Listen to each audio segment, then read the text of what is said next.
I'm Charles Galdi, your host for Vision New England's Church in Action program.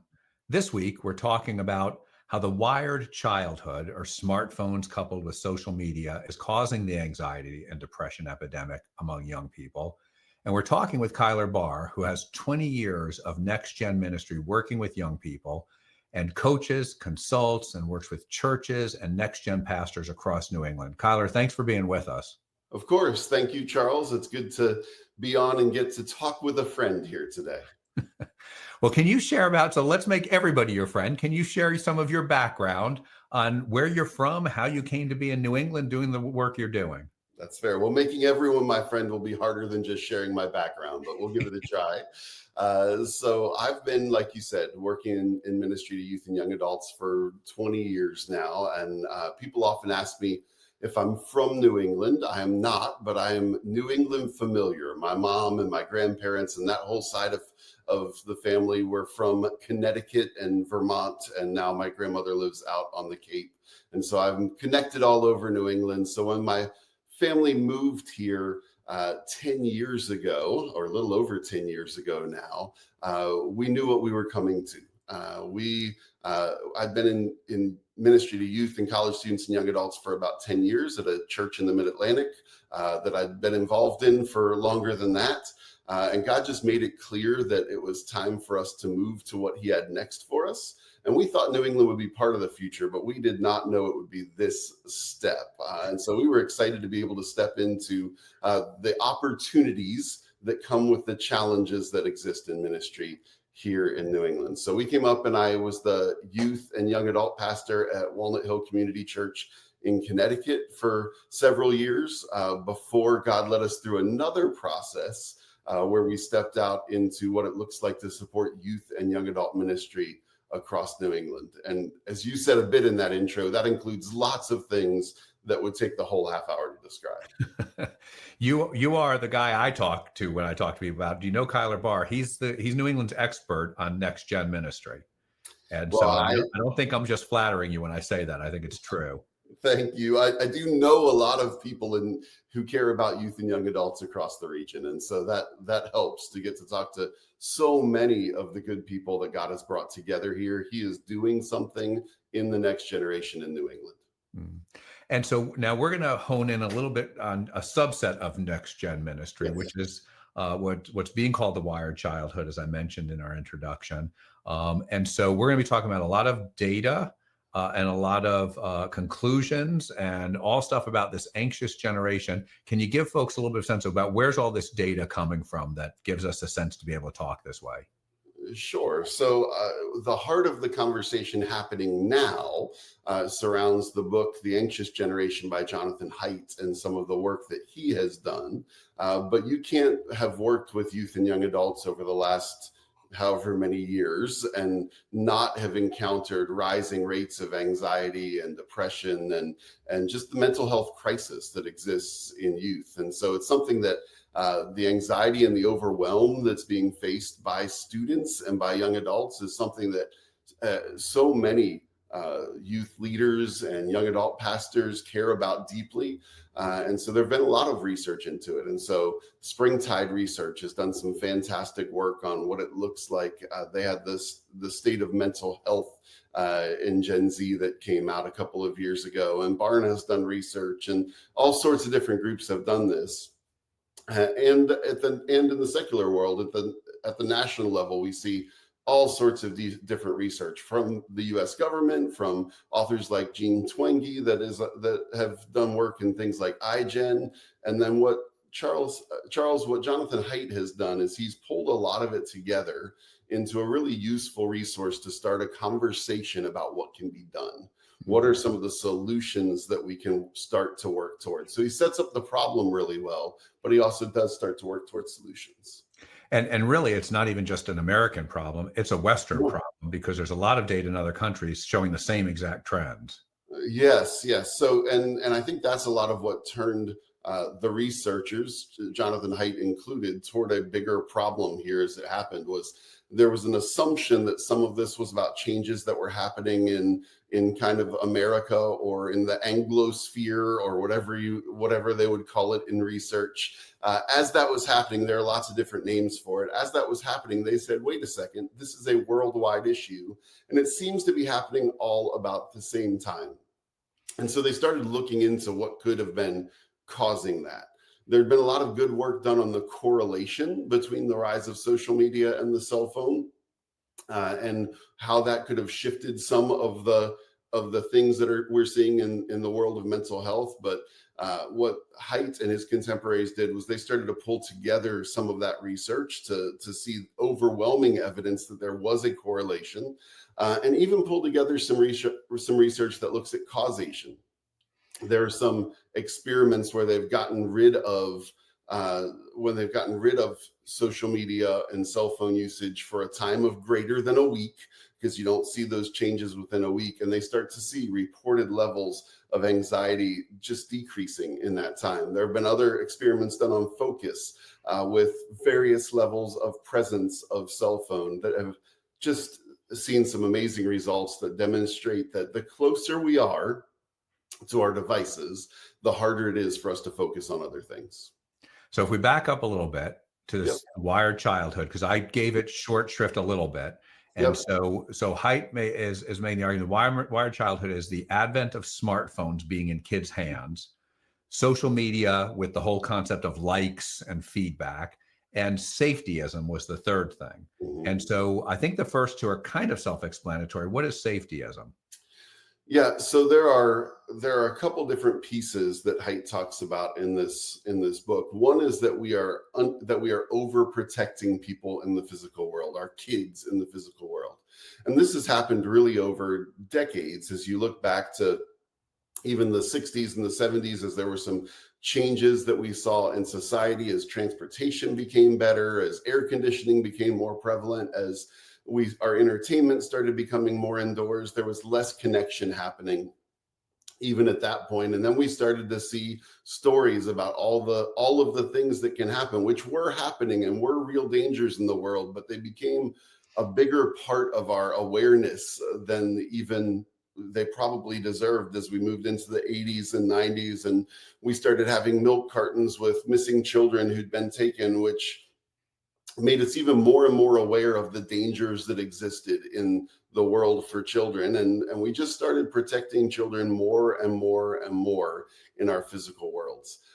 Where the world I grew up in, where I was running around town and people were checking in with my parents and telling them where I was, so they had kind of a clue because we were caring for each other's kids, is not the world we live in today.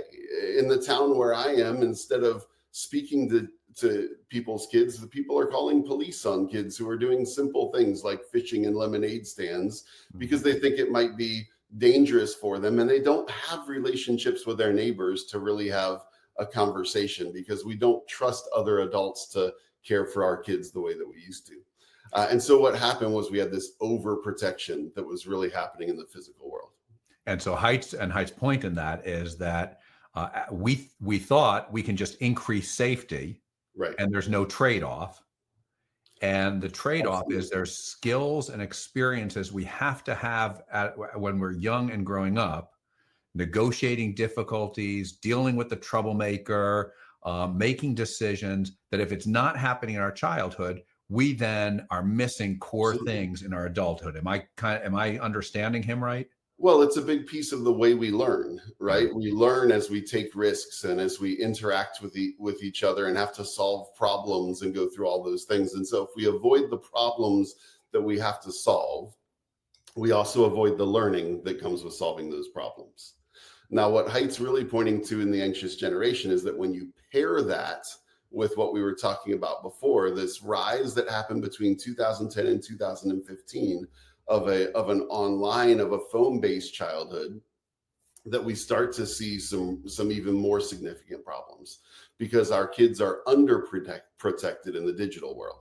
So overprotected in the physical world and underprotected in the digital world has led us to so much of this challenge. And the reason that 2010 to 2015 is significant is because that's when we saw a change both in the phones that we were carrying around us, where they had a self-facing camera, and in the type of social media that we used, as Instagram became popular in around 2012 and many others. And it started to be more and more about the information we were putting out about ourselves and our personal lives and all the people that we could connect with and see in that way, in that short, quick form. Yeah. And I want to use the example of, if I, the thing that happens in our youth is I knock you down on the playground. Yep. Now, anybody who had ever seen you and I together would know there was very little risk of me knocking you down on the playground. but I knock you down on the playground and we negotiate that and we're friends tomorrow. Right. Turns out to be a really important thing to make it so that when I get to be 30, I don't think there is no solution to those kinds of things. Right. Right. Well, and even it can be less than that. It's even things like a disagreement in a game that's played. You have to kind of adjudicate those rules together. And we have parents who jump in and do that, and teachers who jump in and do that, so we don't learn the skill. Absolutely. Or now we're playing on platforms where you can't adjudicate the rules, right? Yep. Video games, the rules kind of happen to you, right? And online, there aren't a lot of norms or rules in how you interact, and you can't adjudicate each other very well, especially at a young age. Now, you talked about causation, because there is a lot of evidence that people have been pointing to, saying, well, it's correlation. We see the advent of smartphones. We know about safetyism. We know about social media. We know about the camera, and it correlates to the skyrocketing about 2010, a little bit later for boys for different reasons that he goes into, but it just skyrockets rates of depression, rates of suicidal ideation, rates of kids coming into hospitals having attempted suicide. So it's not just a greater awareness. So there's a clear correlation, but he then makes the argument that he can prove out causation. Can you pick at that a little bit more? Well, I'll hit at the correlation really quickly first, just to define that a little bit. That arc that we see where it just shoots up, like you were talking about, particularly in girls and to some degree in boys, happens in about 2012 at the peak of it. So that 2010 to 2015, and you just see it over and over and again in study after study, graph after graph. And if people want to look at that, they can go to anxiousgeneration.com or to Heights After Babel Substack. And you can start to see where his research is. Or like I said, there's research from other groups out there that show the same information. And so that correlation is hard to deny. It's definitely there. I think that as you get to causation, there's two pieces that really need to be played out. Number one, Haidt would say that there's nothing else that's been put forward that explains it, right? And so that doesn't prove causation, but it points to causation, right? And so as you look at how it plays out and the changes that happen, there's nothing else that can really be accounted for here. I mean, there's no other global phenomenon, right, that we could point to why this has just exploded. It happened across the world. It happened at different socioeconomic levels. It happened in different types of communities. And there's nothing else that can be pointed to where it says, hey, here it is. And so that at least points to causation. And then, as we said, and we won't get into all of the different studies, but there are some things that have been done where they've said, okay, we're going to do an experiment here. What happens when we take this away for a time? What happens when we are in the presence of our devices and our social media? What happens when we receive notifications? And over and over and over again, they're seeing that these anxiety and rates of anxiety and depression are linked to this interaction that we have with our phones and with social media, and the large degree to which information comes at us every day. It doesn't mean that's the only thing that's playing into this, but it does give some causation that it's a significant thing. I'll play out just one of them on the focus issue real quickly. They did an experiment that I mentioned a little bit before, where they had different groups of students trying to focus on a problem they were trying to solve. And the only variable they had was that for some of them, the phone was outside in their bag that they'd left out of the room. For others, it was in their pocket in the room with them. And for still others, it was on the table beside them. And the focus level was worst for the people across the board where the phone smartphone was right there with them, and it was a little better if it was in their pocket, and it was even better if it was in the room next to them. And so it's that type of thing that we're seeing that starts to point even more to causation. Now, I want to shift to the role of parents in solving this, the role of the church stuff. Before I do, can you just give a little bit of how does this play out differently for boys and girls? Yeah, so it's the same type of process, but what you'll see is a steeper curve for girls that happens in that 2010 to 2015 range. Um, Meaning steeper Generally, curve, meaning a bigger skyrocketing bigger of skyrocketing of the issue, mental health and, issues. and a more gradual curve that has started earlier for boys, but does also see an upward trend in that 2010 to 2015 range.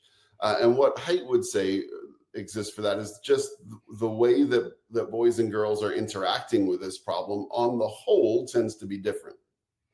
He points to two elements. He points to agency and communion.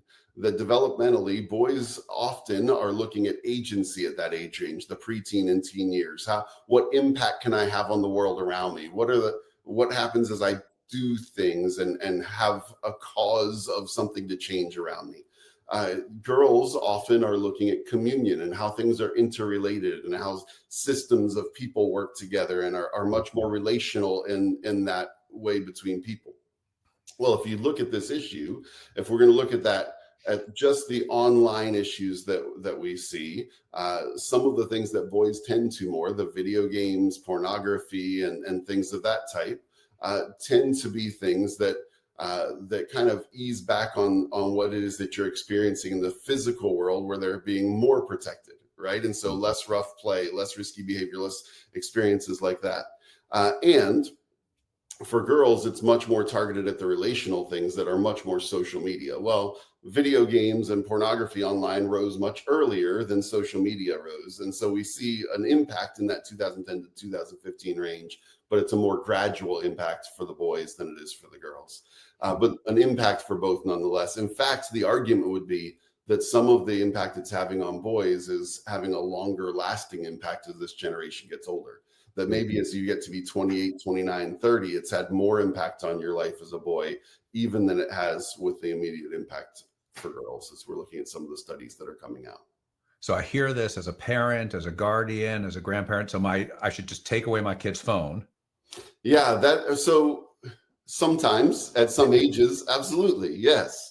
There are some arguments that are made here that I think are important, right, to consider. And it's not saying that phones are bad in and of themselves. It's not saying that even the digital world is bad in and of itself. It's just saying that the way we're interacting with it isn't healthy for us, right? And so what we're looking at is, can we find healthy ways to interact? And yes, sometimes those ways are to take away the phone. So Haidt points to some foundational harms that exist, where he's looking at things like addiction that occurs. But it doesn't have to go all the way to addiction for us to see it. It can just simply be things like attention fragmentation and social, kind of a lower social development and social anxiety and lack of focus that occurs. It's missed opportunities that we're looking at, that opportunity cost that exists when the phone is there all the time. And so obviously that could impact us as adults too, right? We have missed opportunity costs when we're on the phone. We have missed opportunity costs. Every yes is a no to something else, right? But for kids who are having at a point where they have a lot more trouble working with this and kind of having that executive functioning capability to work through the problem, what we recognize is that there's more help needed. And so Haidt proposes that, first of all, there's no social media usage until students are 16, and no phones till high school is a big piece of it. And other than flip phones, right? If you really want, but yes.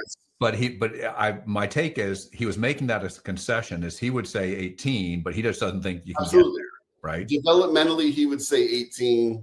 Practically, he's saying 16 in high school for these. And the real reason is just because we don't understand the level of the problem that can happen. Even if it weren't for all the dangers that are online, just take the opportunity cost. there's a dopamine cycle that we get caught in when we're dealing with social media or scrolling through videos or even video games the way we're set up, where we have these actions that we take online that have a variable level of success, variable reward that we get. And then we can quickly take that action again, and we can have another variable reward. And we always think the win is right around the corner. The better video, It's the just like winning. gambling, right? It's It hooks actually you the same modeled way. after slot machines, Yep. right? And so it's modeled after slot machines as we look at it. It's very effective. And so we keep scrolling through the videos to see that next one. We keep checking back to see if we've gotten the likes that we're looking for or the reactions that we're looking for. And we keep buying into the system over and over and over again. And so the dopamine hit that we get, it doesn't actually lead to satisfaction. It actually leads to wanting. We want more of the thing that we're missing. And so as we go into this process that he's talking about, we're protecting kids from something that could harm them because they're at a point where they can more easily get drawn into the things that are online and that we need to protect them from, so that they can have the experiences that they need to grow. And so that's the other side he suggests, is that we need less safety, well, not less safety, but less protection in the real world, and that we need to have more free play in schools and more time to work out our problems in person so that we're more ready for them when they come in the digital world. And he makes the point, and maybe there's an opportunity then for churches here. I'd love to get your thinking on it, but he makes the point that if all you do as a parent is take away your kid's phone and social media, that's maybe it's still the right thing to do, but you've not given them other kids to interact with or anything else to do. And in some ways, they're more isolated than they would be before. So what's the solution? Is there a role for churches in this? So the point that he's making there is that this is a collective action problem, right?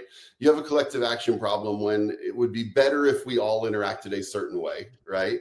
But for various reasons, it would be better for me if I did a different thing. And so by everybody choosing the different thing, it causes a problem for the whole, right? And so I'll give you a quick example from driving, the zipper move that we see that's not used all across New England as we're running into construction and other things. It would be better for all of us if we just took turns, one after the other, going into a single lane like a zipper. But it's better for me if I don't let that person in front of me. And therefore, we increase our traffic by, I think studies have said up to 40% traffic time that we increase by not doing this. It's that type of thing, but it's in a much more problematic setting where we can't see it as quickly and easily. And so the thing about collective action problems is that they require collective action solutions. We can't just do it on our own. And that's why it feels so overwhelming. Right? Well, we've gone too far. It's the world has changed. Everybody has a phone. How are we going to make a change if it happens? If I just take away this from my kids, they'll lose so much. If I stop using it myself, I'll miss so many things that are happening. And we have that fear of missing what we could be doing. And so what's required is people getting together and saying, wait a second, this is better for us if we do this together. So Haidt takes some time and he says, okay, government, here's what I suggest for you, right? Tech companies, here's what I suggest for you. Schools, here's what I suggest for you. And parents, here's what I suggest for you. He acknowledges that there's a role for churches, but he is not a believer. That's not where he's coming from on this. And so he doesn't really have a suggestion for churches and how they should interact. But I would. It is interesting, though, because he does, while not being a person of faith himself, he is clear that churched children have less of this issue because there is some level of community outside of a device. Well, and I think that's some of what I would get to in the solution for churches and how they can be involved, right? What he does point to when he points to things within religious communities is that spiritual practices, what we would call spiritual disciplines or spiritual formation practices, that those actually run counter to the problems that we run into when we see this phone-based childhood or the challenges of social media.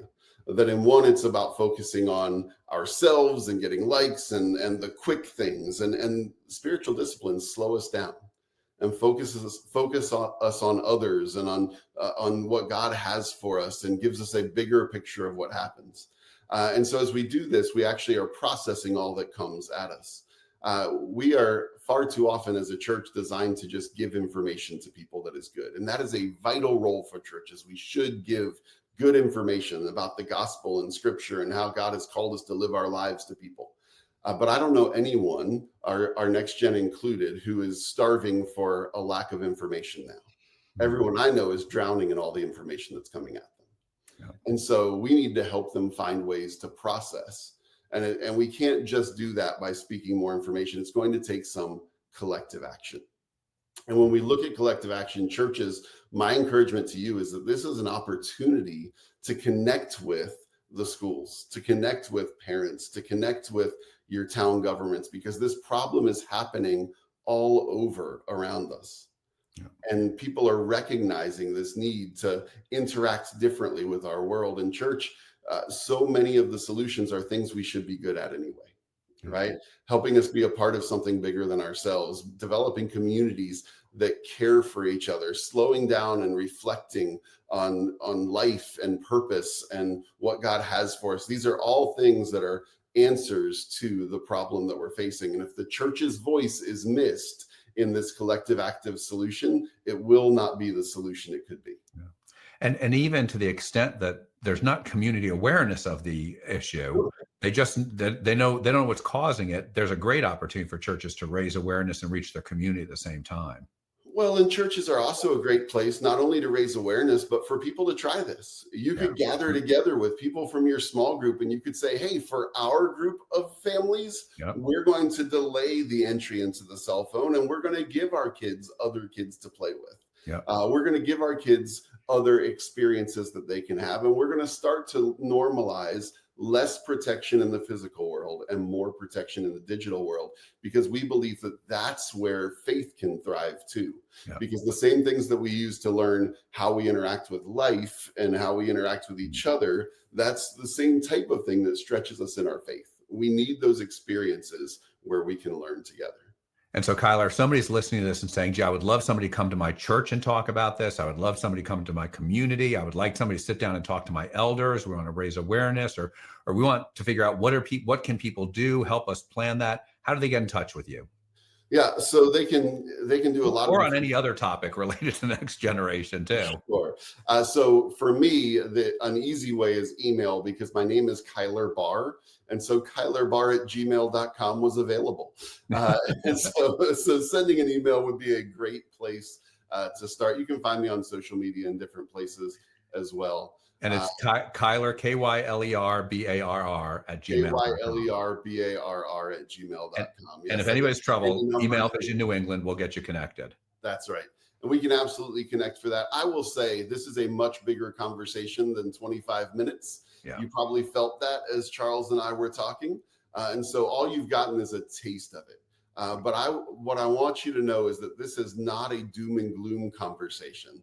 This is an opportunity to bring the hope of Jesus to bear on the particular challenges that our world is facing in a way our world is ready to hear. So I'm excited for an opportunity that we can step into together. Kyler, thank you so much for your overall ministry and our friendship. And thank you for this one, right? If we want to reach this next generation, we've got to deal with this issue. And it's such an amazing opportunity because parents care about their kids. Yeah. And so if the church is able to come to them with, here's what's going on, here's what we can do about it, it's just a huge opportunity for the church. So I appreciate you saying that. And I agree. And thank you.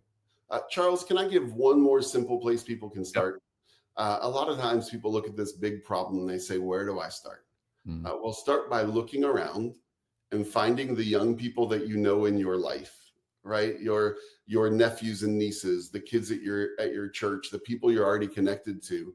And just listening to them, asking them questions about life and the overwhelm and hearing what they're saying, but also asking them questions about how God is at work in their generation, because God is. And so listening to them and praying for them, start there, and then we can have the rest of the conversation. Great point. Kyler, thanks again. Really appreciate you being with us.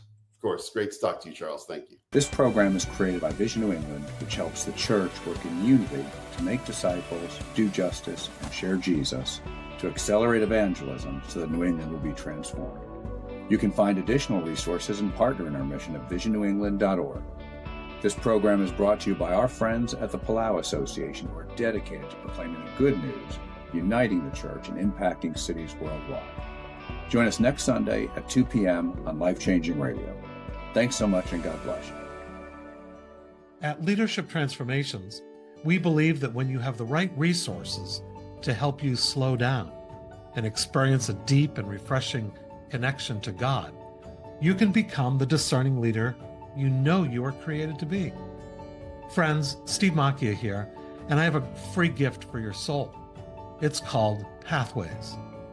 Pathways is our weekly email aimed at offering you soul-nourishing content for the journey.